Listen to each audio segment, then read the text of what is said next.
Nós conhecemos a comunidade Sementes do Verbo através de uma missão que eles retornavam de uma cidade próxima à nossa. E aí, durante um almoço em família, onde várias pessoas, amigos foram convidados, estavam todos lá, os membros da comunidade, e aí logo em seguida fizeram a roda e contaram um pouquinho sobre o que era a comunidade, a graça dos retiros, da formação. E menos de um mês depois, lá estava eu, em Belém, no Pará, na casa do Monte Tabor, vivendo o primeiro retiro através da comunidade Sementes do Verbo.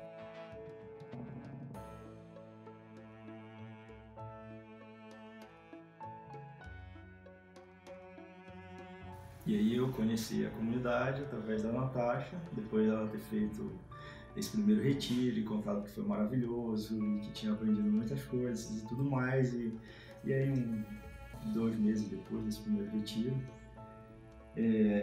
eu vi na programação o menor retiro que tinha, que era um deserto para homens, que era de um dia só. E aí eu falei, bom, para a Natasha me deixar em paz, eu vou nesse retiro, né? E é interessante como Deus age, porque foi o dia que eu dei, né, não foi tanto para conhecer Deus, não foi para conhecer a comunidade, era para que a minha esposa parasse de me convidar. E ela falou, vou dar uma chance, tenho certeza que eu não vou gostar, e pronto, mas pelo menos eu fiz a minha parte. E aí não foi nada do que eu programei, porque eu acabei conhecendo a comunidade, conhecendo a palavra de Deus, e naquele dia eu fui fisgado, naquele único dia que eu tinha dado para Deus, foi o dia que ele usou para me fisgar, e a partir daquele momento a gente iniciou uma caminhada, né, de aprofundamento na palavra de Deus, de aproximação com a igreja, e começamos também aí sim comunhão com a Casa de Aliança, né? Então nós tínhamos regularmente, semanalmente nós tínhamos uma reunião onde nós fazíamos a formação, nós recebíamos pessoas na nossa casa para fazer a formação da Palavra de Deus, né, de acordo com o programa que a comunidade Sementes do Verbo nos passava. Então, nós tínhamos esse prazer de abrir a nossa casa para poder falar de Deus para outras pessoas. E o mais curioso de tudo isso é que a cada retiro, a cada vez que nós íamos até uma das casas de vida das Sementes do Verbo, nós víamos aqueles jovens, todas aquelas pessoas que estavam vivendo a experiência do ano sabático. E o ano sabático para nossa família foi também assim, um caminho no sentido no primeiro momento era algo muito bonito, mas que não era para nós, que nós nunca faríamos. E com o tempo aquilo ali a gente já olhava como uma experiência maravilhosa, mas que um dia nós faríamos, e esse dia bem mais velho, fim da vida. Exatamente. Era algo quando nossos filhos estivessem criados, já estivessem fora de casa e a gente já tivesse feito tudo, 60 anos, 70... 55. Com 60 anos de casado, 60 anos de idade, nós faríamos o ano sabático.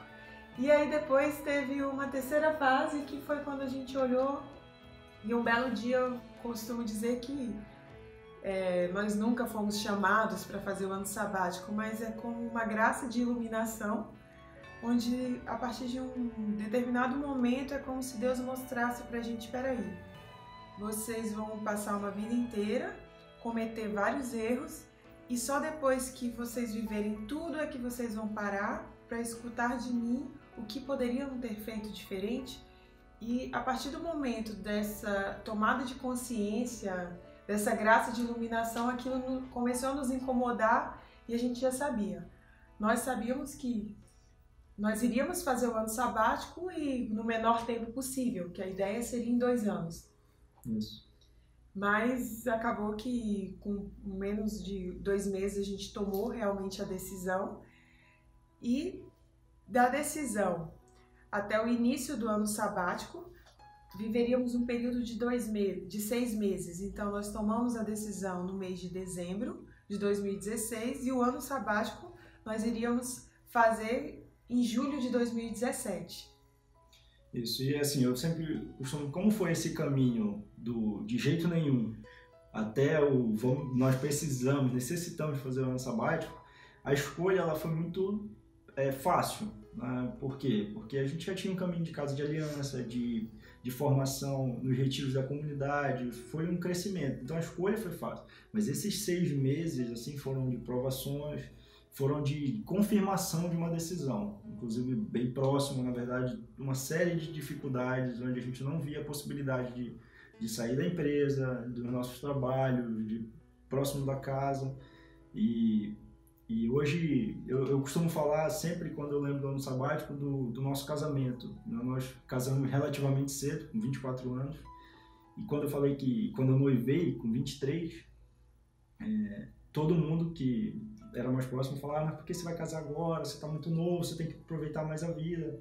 E o nosso casamento foi uma decisão acertada. Eu tinha o planejamento de casar com 30 anos e casei com 24.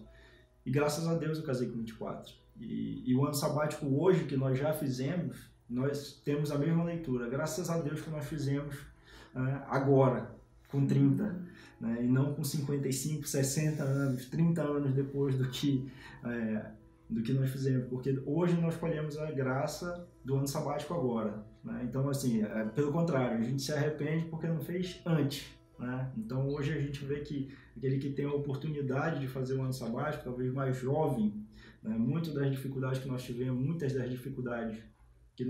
no início do nosso casamento, talvez não teríamos, porque já teríamos uma formação, já teríamos ferramentas de como nos relacionar melhor. Então, muitas das diferenças que nós tivemos no início, na vida profissional, na vida conjugal, na vida como pais, nós hoje não teríamos vivido essas dificuldades porque teríamos outras ferramentas, e a principal delas é a palavra de Deus para nos orientar em como reagir, como processar as dificuldades que aparecem no dia a dia, e principalmente de como ser mais gratos também e focar mais nas coisas boas, nas graças que Deus tem nos concedido. E assim como o Edu falou, a decisão de fazer o ano sabático não foi difícil. O difícil foi realmente permanecer firme na decisão até o início, que foi esse período de 6 meses. E a leitura que eu tenho desse período, que nós termos realmente iniciado o ano sabático, foi realmente ter vivido a graça da fé e obediência, onde constantemente a gente pediu uma palavra para Deus, pediu um discernimento se era aquele mesmo caminho. E eu costumo dizer que diariamente, com muita frequência, Deus ia sempre nos confirmando que era esse o caminho, é este o caminho a seguir. E iniciar o ano sabático foi essa experiência, onde nós entramos realmente no escuro, mas por ter essa graça de iluminação de Deus, de saber que aquela era a decisão mais certa naquele momento. E hoje, depois de toda a experiência que nós vivemos, sempre que eu partilho com alguém, sempre que eu falo um pouquinho da história de tudo que nós vivemos, as pessoas olham assim: nossa, mas vocês viveram 9 meses dentro de um convento com freiras, como assim? Você queria ser freira? Eu falei: não, eu vivi com meu marido, com meus filhos. E as pessoas ficam sem entender. É como isso é uma lógica totalmente contrária ao que o mundo coloca hoje. É até uma graça do ano sabático, o impacto das pessoas quando você fala isso. Como assim você largou tudo e foi morar num convento? Então é mais uma graça do ano sabático. A gente brinca que a gente até se diverte dando nosso testemunho, contando um pouquinho do que nós vivemos. E para mim o resumo do ano sabático, sempre que eu conto para alguém, não é algo que ninguém deve fazer o ano sabático. Não. Por obrigação. Não, mas o ano sabático, o resumo dele é algo que todo ser humano merece fazer. Que é uma experiência assim de mudança em todos os sentidos, de autoconhecimento, é um pouco disso. E uma coisa também muito importante é como a gente vive pós o ano sabático. Como que a gente vive o processo de evangelização, como é a nossa rotina, a nossa vida. Então, assim, hoje eu costumo dizer que a evangelização, hoje, ela começa em casa. Tem muita coisa. Antes do ano sabático, a gente se dedicava bastante a eventos, a missões da igreja, principalmente como engajados da comunidade Sementes do Verbo e membros de aliança. Mas muitas vezes a gente deixava um pouco a desejar em casa. E hoje a evangelização começa primeiro em casa, com os nossos filhos, Hoje até as brincadeiras, as historinhas que a gente conta para eles já são histórias da Bíblia. A gente já passa para eles toda essa experiência, toda essa vivência, não como uma imposição, mas com muito cuidado para que eles possam também ter esse mesmo encantamento, essa mesma experiência de intimidade com Deus que nós temos hoje. Hoje, toda a nossa rotina diária, a gente não consegue viver como dentro do ano sabático, onde a gente tem uma rotina de uma experiência muito intensa com a palavra de Deus. Aqui fora, no dia a dia, os desafios são muito grandes, mas a gente mesmo assim consegue ter ferramentas onde a gente consegue blindar o nosso dia através da oração do terço, da Lexio Divina e também, além da evangelização em casa, a gente consegue hoje, seja através do nosso testemunho ou através de trabalhos voluntários, onde a gente consiga permitir que outras pessoas também sejam alcançadas pela graça de Deus. Então, a nossa é uma mudança grande, né, antes e depois do ano sabático, e eu acho que assim, o principal realmente o cuidado maior com a família, com a nossa casa, com a encarnação mesmo do cuidado com a nossa família. Eu costumo falar que antes do ano sabático nós terceirizávamos a criação do nosso filho, né? Nós tínhamos babá, nós tínhamos a escola, nós tínhamos motorista para pegar as crianças na escola, levar para casa. Quando tinha algum evento, nós tínhamos a ajuda para comprar o presente, deixar em casa para a gente só levar para o aniversário, quando ia. E o ano sabático nos fez entrar nessa vida de cuidar da nossa casa, dos nossos filhos, dos nossos compromissos. Uma das coisas que nos ajuda bastante é a regra de vida, que é organizar o nosso dia.